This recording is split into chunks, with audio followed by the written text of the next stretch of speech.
एहा परहित धर्म सहस नहीं भाई, पर पीड़ा सम नहीं अदमाई।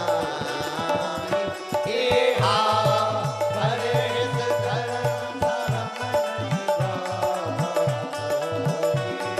पर पीड़ा सम नहीं अदमाई। श्री राम जय राम जय जय राम। बोलो श्री राम जय जय राम। श्री राम जय जय राम। श्री राम जय जय राम। बिन सत्संग विवेक न होई, राम कृपा बिन सुलभ न सोई। बिन सत्संग विवेक न होई, राम कृपा बिन सुलभ न होई। तो हम पर भी कृपा है, तभी तो संतों का संग मिला है। हम भी कम नहीं है, कृपा है आपका विदिशा की इस पवित्र धरती पर, क्योंकि विदिशा मेरी कर्म भूमि रही है, आज भी है। मैं हृदय से स्वागत करता हूं, आपका अभिनंदन करता हूं। और एक बार दोनों हाथ ऊपर उठा के ताली बजा के आप भी स्वागत कीजिए, अभिनंदन कीजिए, वंदन कीजिए और प्रणाम कीजिए। भक्ति रस की गंगा बह रही है, चारों तरफ आनंद बरस रहा है। और मैं भी सोच रहा था कि शिवराज, जीवन का अंतिम लक्ष्य क्या है रे? तो जीवन का अंतिम लक्ष्य है परमात्मा की प्राप्ति, भगवान की प्राप्ति। और भगवान कैसे मिलेगा? तो आप जैसे संतों ने कहा कि पहला मार्ग है ज्ञान मार्ग। व्यासपीठ पे बैठ के आप ज्ञान की गंगा को बहा रहे हैं। जो ज्ञान मार्गी होते हैं आप जैसे, वो तो भगवान ही होते हैं, भगवान को प्राप्त करते हैं। लेकिन महाराज जी, अब जनता तो पूरी ज्ञान मार्गी हो नहीं सकती, तो इनको भगवान से मिलना तो क्या करना पड़ेगा? तो दूसरा मार्ग है भक्ति मार्ग। भक्ति मार्ग का अनुगामी भगवान की भक्ति में पागल होता है। कोई पिता मानता है, कोई स्वामी मानता है, कोई सखा मानता है, और कोई कोई तो मीरा की तरह पति मान लेते हैं। मेरे तो गिरधर गोपाल दूसरो न कोई, जाके सिर मोर मुकुट मेरो पति सोई। महल में रहती मीरा, नाचती गाती। महल वालों ने कहा मीरा तुझे लज्जा नहीं आती? तो मीरा ने कहा संतन ढिंग बैठ बैठ लोक लाज खोई। जैसे मीरा भक्ति, जैसे बजरंग बली, पवन सुत हनुमान। एक बार सीता मैया का दरबार लगा था, भैया लक्ष्मण भरत शत्रुघ्न रामचंद्र जी का दरबार में रामचंद्र जी और सीता जी विराजमान थे। भरत शत्रुघ्न, अंगद, नल, नील, जामवंत, द्विविध सब के सब बैठे थे। अचानक सीता माता बोली कि वैसे तो मुझे सभी पुत्र परम प्रिय है, लेकिन पुत्रों में भी हनुमान जी का जवाब नहीं, पवन पुत्र का जवाब नहीं। ये तो अद्भुत है।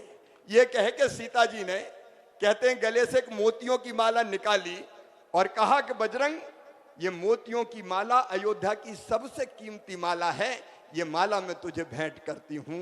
ये कह के माला हनुमान जी की गोद में डाल दी। अब बजरंग बली ने माला उठाई, उल्टी पलटी, देखी, फिर तोड़ दी।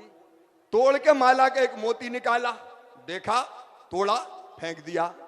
दूसरा मोती निकाला, तोड़ा, देखा, फेंक दिया। एक एक मोती निकालते जाएं, तोड़ते जाएं, देखते जाएं, फेंकते जाएं। दरबार आश्चर्यचकित के बजरंग को हो क्या गया? सीता जी ने इतने प्रेम से मोतियों की माला दी और ये तोड़ तोड़ के फेंक रहा है। सीता जी भी बोली कि बेटा, ये मोतियों की माला तू तोड़ के क्यों फेंक रहा है?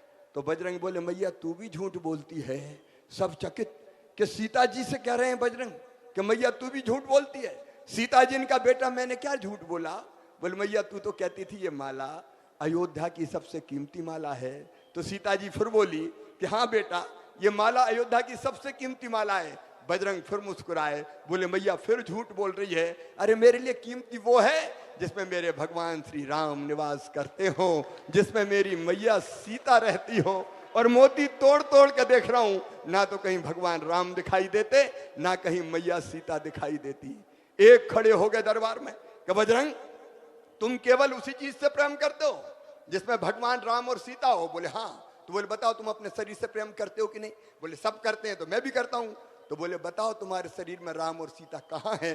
तो कहते हैं भरे दरबार में बजरंग ने सीना चीर दिया और सारे दरबार ने देखा भगवान राम और मैया सीता हनुमान के हृदय में विराजमान थे। ये भक्ति मार्ग महाराज जी, इस पे जो चलते हैं वो भगवान को प्राप्त करते हैं। लेकिन भक्ति मार्ग भी अगर कोई के बस को नहीं है तो भैया हम सही कह रहे हैं, कर्म मार्गी बन जाओ। जो काम भगवान ने तय कर दिया वो मेहनत ईमानदारी से करते चलो। मास्टर है ढंग से पढ़ाओ, भगवान मिल जाएंगे। डॉक्टर है तो अच्छे से इलाज कर दो, गरीबों से भी पैसा मत लो, भगवान मिल जाएंगे। कर्मचारी हो तो रिश्वत मत खाओ, और नेता हो तो हवाला घुटाला बेईमानी मत करो, तो भगवान मिल जाएंगे। सीधे सीधे भगवान मिल जाएंगे। और ये कर्म मार्ग ही है जो मुझे कहता है कि बेटा बेटी में भेद हो रहा है, बेटा ज्यादा पैदा हो गए, बेटी कम पैदा हो रही है। क्यों महाराज जी? कई लोगों ने कोख को कत्ल खाना बना दिया। चाहिए तो कौन? बेटा चाहिए, भैया चाहिए, कुल का दीपक होता है, बुढ़ापे की लाठी का सहारा होता है। अब बुढ़ापे में सहारा बनेगा कि लठ देगा कोई ठिकाना नहीं है। लेकिन बेटी जब तक जिंदा रहेगी उसकी हर सांस माता पिता के लिए चलेगी। और इसलिए महाराज जी आपने राजनीति की बात कही थी, इसलिए लाडली लक्ष्मी बनी, इसलिए कन्या विवाह बनी कि बेटी को बोझ मत मानो, वरदान मानो। और इसलिए मुख्यमंत्री लाडली बहना योजना भी मैंने बनाई। बहनों के साथ अन्याय मत करो। ने हमने गांव में देखा, पति पत्नी की लड़ाई हुई, पति ने उठाया थप्पड़ दिया कि चल निकल घर से, तेरा घर है क्या? कभी लठ मार दिया। यह पाप था, यह अन्याय था। और आपके आशीर्वाद से माँ बहन और बेटियों के साथ अन्याय खत्म करके ही चैन की सांस लेंगे। मेरी बहनें तरस जाती थी, अगर बेटा बेटी मांग ले 100 रुपया दे दो मम्मी, माँ कुछ दिला दो, तो है ही नहीं पैसा। पति देव से मांगे तो बोले जब देखो तब पैसे ही मांगत रहे, चल नहीं है मेरे पास। कभी मायके जाना है तो पैसा नहीं है। और इसलिए महाराज जी आपकी कृपा से तय किया कि हर गरीब बहन, निम्न मध्यम वर्गीय परिवार की बहन के खाते में हर महीना 1000 रुपया डाला जाएगा, ताकि मेरी बहन मोहताज ना रहे। मैं इस पर विस्तार से बात नहीं, लेकिन ये धर्म नीति भी है और ये राजनीति भी है, और सचमुच में यही जनता के परम कल्याण का मार्ग है। तो मैं तो इस मार्ग में लगा हूं। आपका आशीर्वाद मिलता रहे और हम सब आपकी कृपा से जनता को ठीक दिशा में सुखी करने का प्रयत्न करते रहे, इसके लिए आशीर्वाद चाहिए। अब बताओ, दारू की बोतल खरीदी दुकान से, अहाते में बैठ के पी रहे हैं, तो जा साल महाराज जी हमने सब अहाते बंद कर दे कि कोई दारू का अहाता नहीं होगा। दुराचारी अगर कोई है तो मध्य प्रदेश में कानून बना दिया कि उसको सीधे फांसी के फंदे पे लटकाया जाएगा। तो उसी धर्म के मार्ग पर चलने का काम कर रहे हैं, और उसी रास्ते आप मिल गए, भगवान भी मिल जाए, यही कामना है। बस इतनी ही बात करूंगा।